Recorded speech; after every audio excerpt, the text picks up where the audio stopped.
Hello and good morning, everyone, and welcome to your daily sit rep for Tuesday, the 7th of October, 2025. I'm your host, Mike Shelby. And let's go ahead and jump inside the Beltway. Robert, good morning.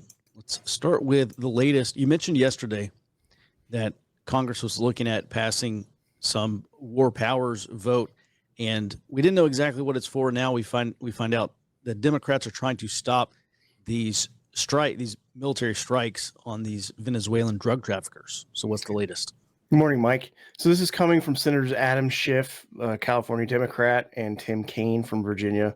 They're pushing a vote on what's called Senate Joint Resolution 83, which is a war powers resolution that would block the U.S. military from, according to the bill, engaging in hostilities against non-state organizations until formally authorized by Congress, and specifically against doing strikes against any groups that have been designated as foreign terrorist organizations after 20 February of this year. I think it's likely to fail. I don't think Republicans are going to want the appearance of fault lines in the party during the shutdown standoff. So there might be one or maybe two Republicans like Senator Rand Paul that might be cross the aisle and vote for this, but I don't think it's likely to pass. Mm-hmm. Okay.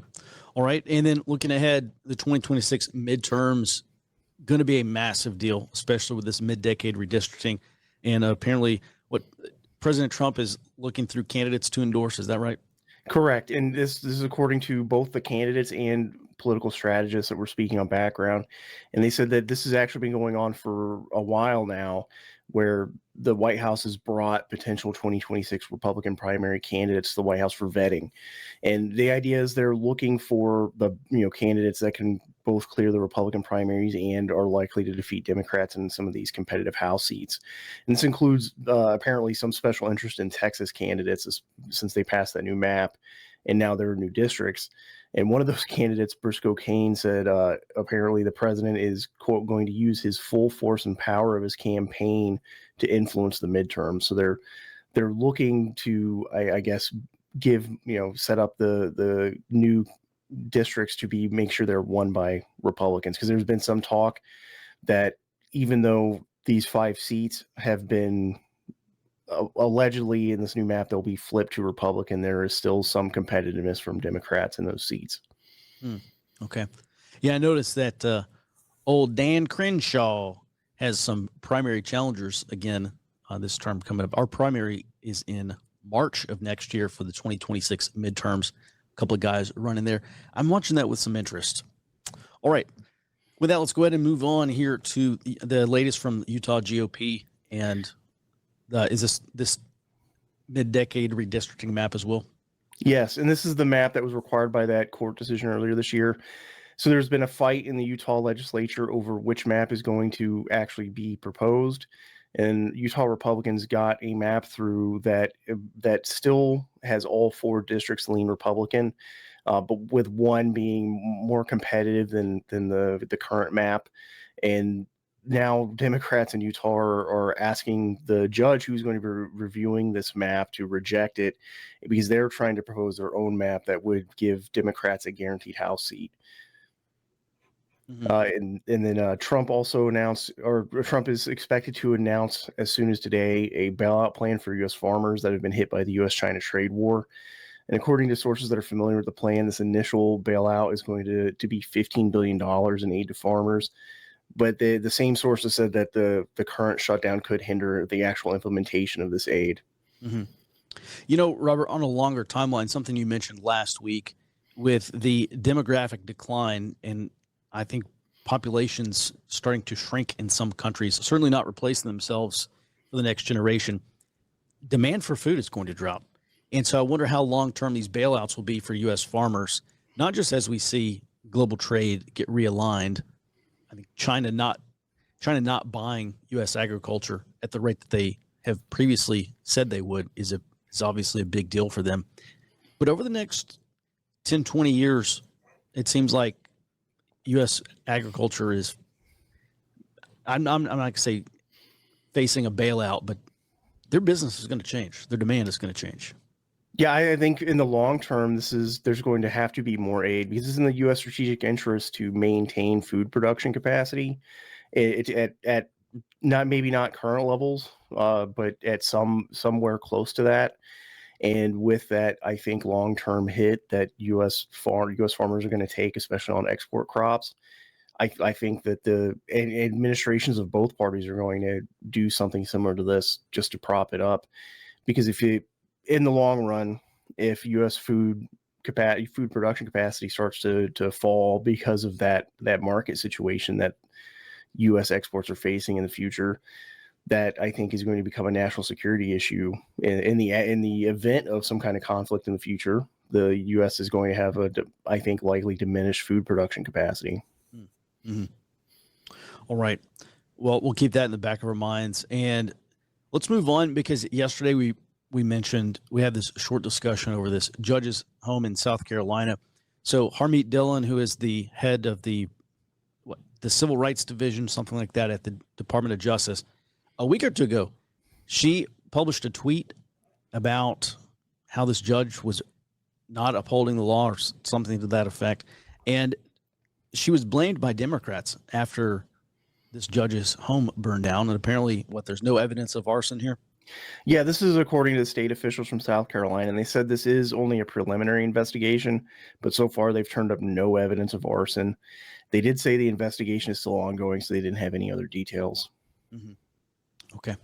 All right. I noticed also Indivisible, in their latest email I was reading this morning, they cited this judge's home burning down as an example of right-wing violence. They more or less implied that. They didn't explicitly say that. And I just thought, how many millions of people read this email here and read that and said, oh, another Trump supporter burned down a judge's house. And again, this is preliminary, but let's just say there is no evidence of arson, no foul play. Maybe they left the stove on. Who knows what happened here? But information operations, ongoing, persistent, everywhere. Thanks for that, Robert.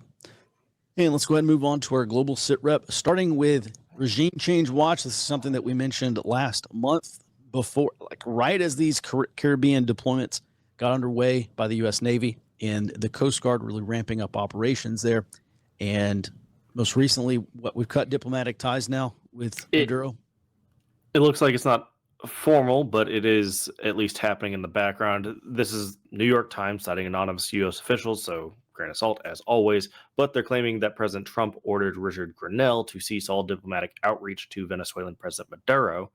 And Grenell and a senior Venezuelan official both declined to comment on the situation. But per the reporting, Trump is frustrated that Maduro has not peacefully stepped down from power, peacefully and voluntarily stepped down from power, and is frustrated that there's no they're not taking credit for drug trafficking, which the U.S. accuses them of.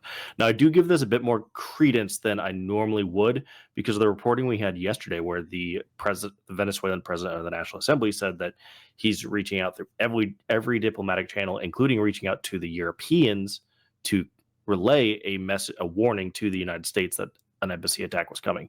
That to me says that he probably no longer has outreach to the United States in any real capacity, which corroborates what the New York Times is saying here. Mm-hmm. Jared, have you seen the State Department issue any kind of warning for the U.S. Embassy in Venezuela? I have not, no. I can go double check all their travel warnings again today and see if they've updated anything. I think Venezuela is already at the highest level, though. Mm-hmm. Well, that should be. Not that we have any viewers from Venezuela, but thanks for that. All right, moving on here to South Korea. This is interesting. Jared, previously we've talked for the past 6 months or so about South Korea taking an interest in building ships for the United States. And again, they would build our ships, and they're already over there in the Indo-Pacific theater. Makes a lot of sense if you think about it. And maybe they've just taken a step in the right direction here. Yes, just for this particular shipyard, this would actually be here over on the East Coast. But I think it's important for that location anyway. The South Korean company Hanwha hired retired Navy Admiral Tom Anderson as the president of U.S. shipbuilding at Hanwha USA. Now, Anderson has a long career of basically being involved in ship acquisition, maintenance, and design, so he's perfect for this. And I think what's likely happening here is Hanwha is trying to deliver the best product they can here, because Anderson would allow he would bridge the gap between naval expertise and shipbuilding expertise that Hanwha has. Mhm. And he's East Coast. Been East Coast his whole career. He's got ties to DC. Okay. All right. Interesting. And then also over the weekend, we heard about this Japanese candidate. She's been likened to Trump. I've heard a bunch of people say she's basically the Japanese Trump, but a female and Japanese. And she was elected leader of the party, and it looks like she's set to become the prime minister. Yes. So she's party president, as you mentioned, not officially prime minister yet, but all the Japanese domestic politics analysts are saying, hey, yeah, basically there's no way for the opposition to form a coalition because they're actually flanking from the right and left. So she's presumptive prime minister as well and is already on the schedule to meet with Trump. Now, she does have a history being very favorable for Taiwan, just repeatedly visiting it. And previously, blew my mind, previously called for the need to develop preemptive strike capabilities on enemy bases. And when you're Japan saying that, that's talking about just striking China. They've got one security issue, realistically. It's not Korea. Like, Korea is involved, but it's primarily China. Yeah. And then, So I remember we were kind of having this discussion about who the next Japanese prime minister would be once Ishiba stepped down. And there was a question about whether it would be a left-wing prime minister who would maybe seek to repair relations with China, maybe be a little softer on China, or whether you're just going to have a hardline stance against China. And it looks like the hardline stance is going to win. absolutely. She's much more hardline, at least verbally, than most of the other candidates. So it looks like they're going all the way in on this. And then speaking on Taiwan, they've taken a couple of additional steps for war preparation. They're reviewing their national medical logistics in order to isolate it from exploitation from China. And Taiwanese defense officials are reopening negotiations to purchase the MH-60 Romeo anti-submarine helicopter for the Republic of China Navy. The U.S. actually just started exporting those, so I think they're wanting to get back into that. And these, like I said, they're the latest steps in order to actually bolster Taiwan's war preparedness, which until very recently has been relatively lacking. But they've taken a complete 180 on this. Okay. All right. Thanks for that, Jared. And moving on, 84 protests today above the baseline. See one down in Houston. If you see a yellow dot on your map, head over to forwardobserver.com, sign in, and check out the details. Got a little SALT or salute report there for you. All right, and then let's move on. Coming up on Thursday, that's this Thursday, October 9th at 7 p.m. Central, I'm going to be giving you a webinar, free training webinar on how to build out a local intelligence cell, how to run a 2 to 3 man intel cell. If you think about normal conditions, we're probably dealing with something like 70% information and 30% guessing on probably many things. During an emergency, especially some national crisis where maybe the information environment, the communications environment is degraded. We're not getting massive amounts of information from the internet, not getting phone calls, not getting all those things. That's going to be inverted to about 30% information and 70% guessing. That's a massive liability if your life is on the line or your family safety is on the line. So your ability to hook up to sensors in your area, to people in your area, and get information is going to be absolutely crucial. Knowing where to find local information so that you can be a first mover and not following the crowd, certainly not making bad decisions, or at least having good information to make your decisions on. It's going to be absolutely vital. So I'm going to be talking about this and much more, how to run a 2 to 3 man intel cell, how to scale, and a handful of other things. The 4 primary intelligence disciplines that you need to implement at the local level, your 3 intel lines of effort. I'm going to be breaking all this stuff down for you. Thursday, 7 p.m. Head over to forwardobserver.com/intel-cell to register, and also send everyone a free PDF ebook of the presentation notes as well for everyone who shows up. All right, with that, we're going to go ahead and jump over to the high side for our early warning members briefing. If you'd like to become a member, get the rest of this report and also get our report via email and access over to all our high side content, head over to forwardobserver.com/trial. We're going to have our Homeland Operations update. Also, this Latin Kings member, actually, Robert, just briefly, there's a Latin Kings member that put out a bounty on a senior Customs and Border Protection official, and apparently that guy was arrested and he's been charged. Yeah, the DOJ unsealed a charging document yesterday. They didn't say who the official was, but this senior Latin Kings member put a $2,000 bounty on information and a $10,000 bounty on anyone who, through I think implication, attacked him. And I think that it's likely this is what they call him now, the Border Patrol Chief at Large, who was previously in charge of the California sector, who has been doing on the ground patrols with the U.S. Customs and Border Protection in Chicago. Mm-hmm. There was a lot of question. We got a lot of questions on the show. Mike, when is MS-13 going to step up and start attacking Border Patrol? Are they going to conduct domestic attacks as this is going on? And so far, it does not look widespread, but this is certainly an indicator of Latin groups, whether it's Latin Kings, MS-13, Latino groups, cartels, gangs, possibly getting more involved. We'll talk a lot more about that over on the high side.